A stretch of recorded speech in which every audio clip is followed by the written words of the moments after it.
Alright, so I mentioned all these rules because I like to bend rules. I like exceptions to the rules.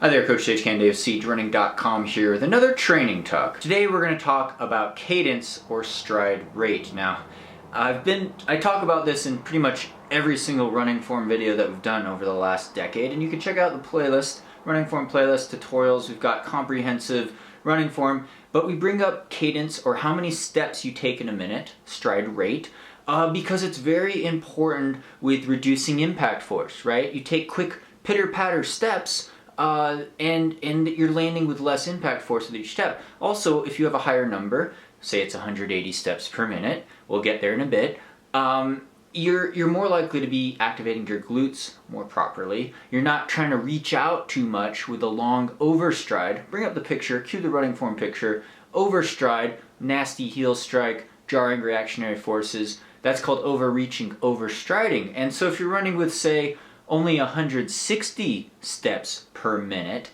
that's kind of a little too slow. And we're going to get into some examples of why 160 might be ideal, actually, and why 180, which has always been the go-to rule. Bring up Jack Daniel's Distance Running Formula book. The first edition I read it was about 20 years ago, in the year 2000. I was a kid.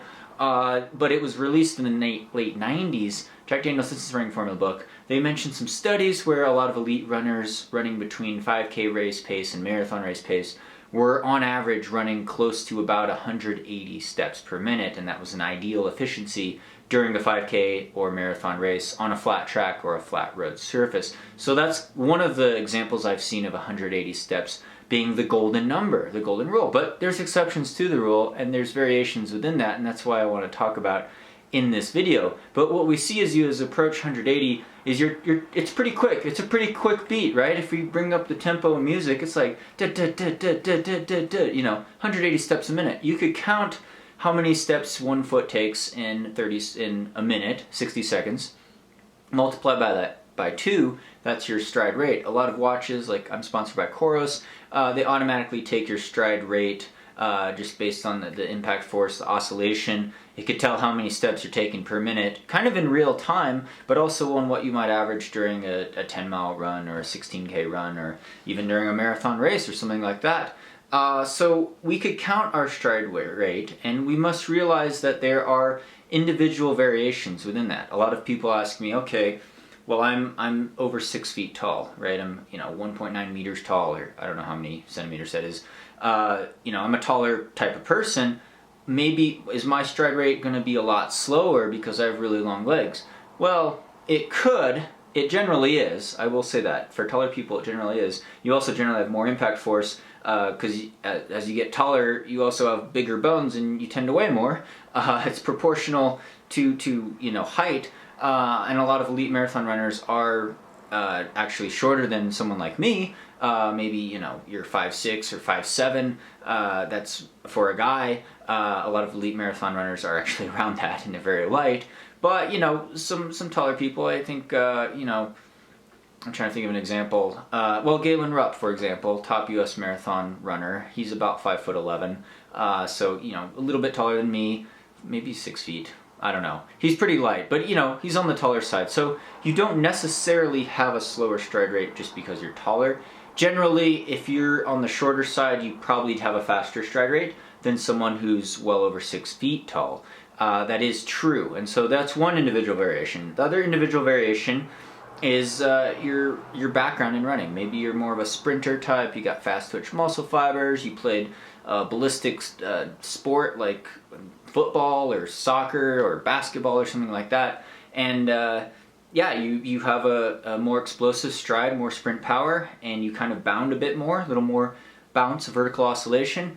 Maybe you take less steps per minute. You have a lower number than someone who's a pure distance runner, all slow twitch, no vertical hop, just basically shuffles, got the marathon shuffle stride going on, right? And one's not necessarily worse or better than the other, but you have to look at you know, what is the stride that's going to increase my efficiency, and what is the stride that's going to keep me healthy and not getting injured. We're talking about, you know, stress fracture in the bones and the leg bones. We're talking about knee pain. We're talking about Achilles tendon, plantar fasciitis, things like that. What's going to keep you in the game of running, distance running. And so we see at an easy pace on flat uniform surface, for a lot of people, I will say there's a big range. There's a big range. You know, you've got a range from, I'd say, about 165 steps per minute, kind of on the lower end, to 190 steps per minute, kind of on the faster end. You get below 165, means you're coming down with a lot of impact force. And this, mind you, this is on a flat uniform surface, right? We're going to get to the variations here in a minute. Technical trails, uphill, downhill, things like that.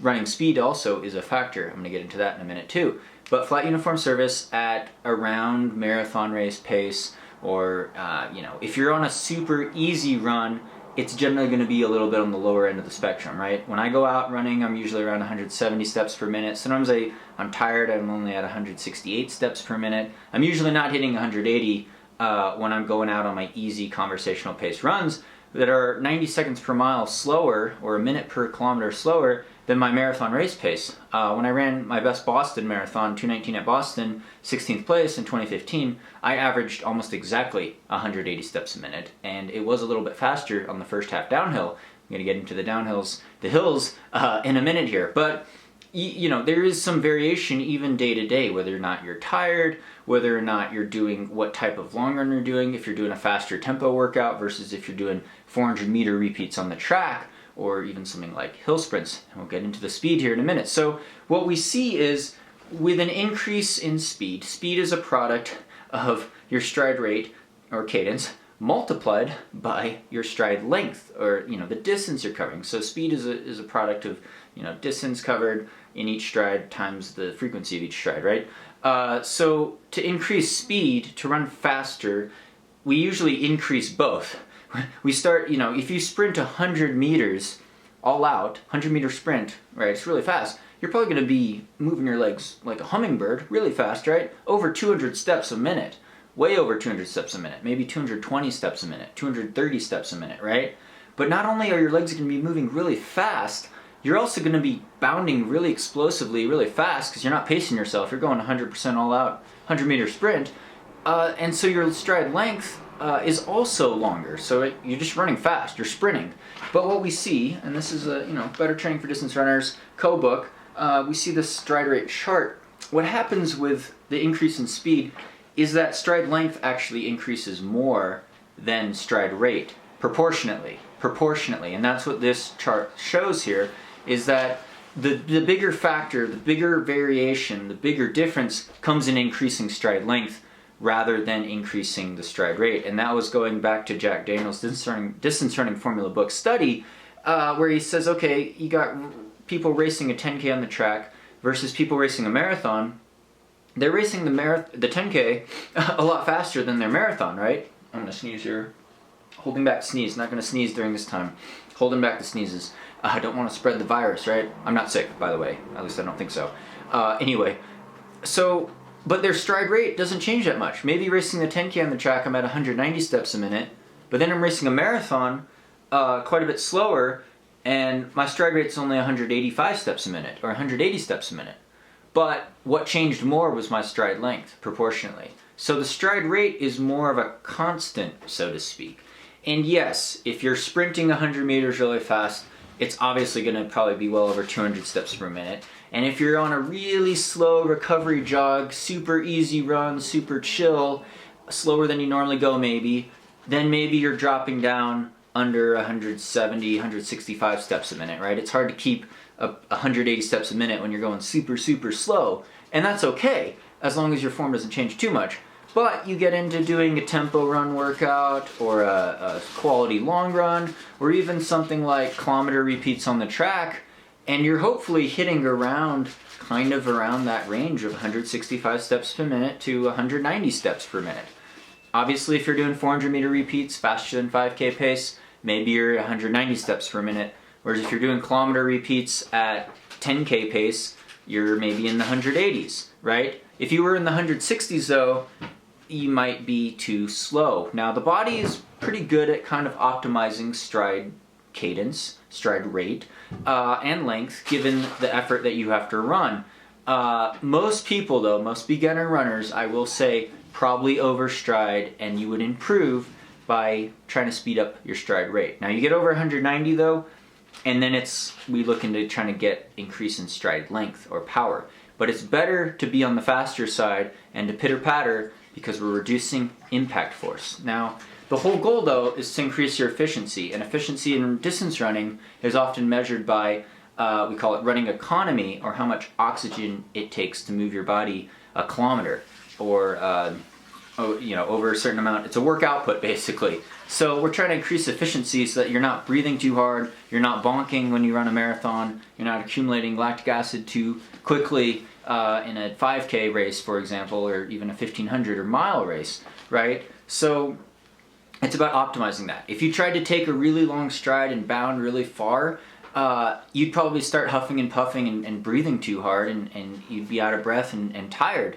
Likewise, if you try to move your legs super, super fast like a hummingbird and you're over 200 steps a minute in a long distance race, it also might make you start breathing pretty hard and hyperventilating because you're just trying to move too fast and your neuromuscular system is overwhelmed. But like I said, it comes down to individual variations with your slow twitch to fast twitch muscle fiber ratios, your history in training, how many miles or kilometers a week you're running, how many quality sessions you're doing in running, right? So there's a lot of variables there. Now the final thing was stride rate and the variations in that. And again, I give people a range. I'm not stuck on this 180 number like, some people are. Is that realize that when you're running uphill generally, your stride rate is going to slow.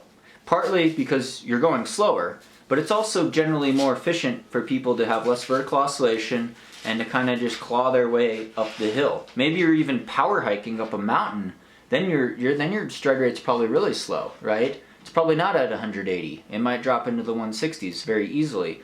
So that's a natural thing. Running uphill, the steeper the grade, the slower it is. Technical trail running generally slows down your stride rate. It might not on a downhill. We'll get to that in a minute. But technical trails, muddy trails, maybe you're pitter-pattering more in the mud, but you hit some rocks and roots and you got to pick your steps and you got more side-to-side movement, you're going slower. If you're running an ultra, you're probably going a lot slower, right? You've got some power hiking in there, you're stopping at aid stations, you've got a slower average pace going on if you got to run 100 miles, 160K, right? Likewise on downhills, smooth downhills on the road, generally people should have a faster cadence. Probably because they're running a faster pace, but also because you want to keep your legs under you more and you want to lean into that downhill a little bit. You don't want to be braking. Now at the end of a race, you're bounding down a hill, maybe you have a super long stride, you don't care about quad damage, you could just let loose and sprint down the hill. But you generally have pretty fast turnover on downhills. Technical downhills, it might slow you down a bit though, so realize there's variations there.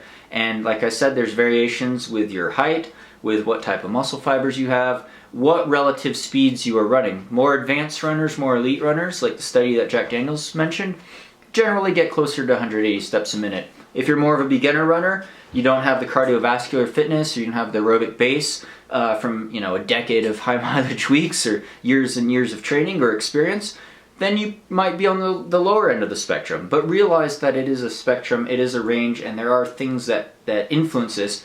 I don't get caught up looking at my cadence numbers or my stride rate numbers on my Chorus logo watch. Enter code SAGE for a free gift item with a Chorus GPS purchase. Hashtag sponsored, hashtag ad sponsored. That's a sponsored plug. But, I don't obsess with that. I like to monitor it though. I'm like, today I was a little tired. I took 170 steps a minute on my easy run day. But what if I was doing a workout and all of a sudden I'm taking 195 steps per minute? I might say, your hip flexion's not good, your power's not there. Maybe you need to increase your stride length a little bit more. When you were running really well at the Boston Marathon, I was around 180 steps a minute. So for me personally, I know that's a pretty good frequency to be humming at during a road marathon, especially something like the Boston Marathon.